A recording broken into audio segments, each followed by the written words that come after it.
منتدى فارماروك يرد بقوة على فضيحة افتتاح الشام. خبر بموقع أنا الخبر بتاريخ 15 يناير 2023.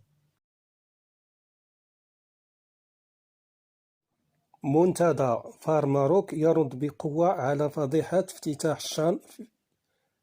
في التفاصيل، تتواصل ردود الفعل بشأن تصريحات شيف زوليفوليل حفيد نيلسون مانديلا، الذي استغل افتتاح دورة الشان التي تحتضنها مدينة قسنطينة الجزائرية ليهاجم المملكة المغربية ويحرض ضد وحدتها الترابية.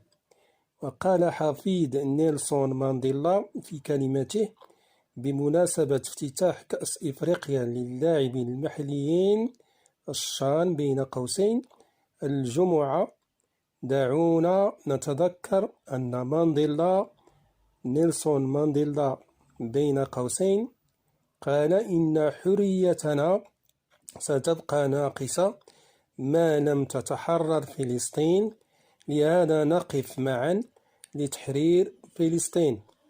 لكن حفيد وأحد من رموز النضال في القارة الإفريقية تجرأ على التطاول على الوحدة الترابية للمغرب، وهو يدعو إلى شن حرب عليها. وأورد منتدى فارماروك غير رسمي بين قوسين الذي يهتم بأخبار الجيش المغربي أن النظام الجزائري دفع أموالا كثيرة لمانديلا الحفيد مقابل الإساءة إلى المغاربة بطريقة عنصرية ومنحطة.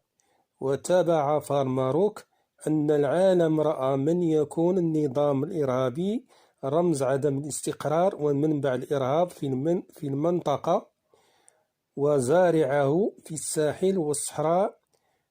النظام عدو الإسلام والعرب الذي وضع عداءه للشعب المغربي فوق القدس وفلسطين عندما عارض بشدة بيانا أمميا يندد بممارسات الاحتلال في القدس واتجاه المقدسيين فقط لإشادته بالأدوار الميدانية للمغاربة تجاه القضية. وأكد المصدر ذاته أن النظام الجزائري لم يستحيي في الإتيان بمجرم ومغتصب قاصرين وقاصرات منبوذ من أسرته مرتزق بين يدي من يدفع مالا أكثر، مستثمرا اسم جده مانديلا بكل حقارة للإساءة إلى المغاربة بطريقة منحطة وعنصرية تظهر حقارة نظام لا يمكن أن نبني معه سلاما.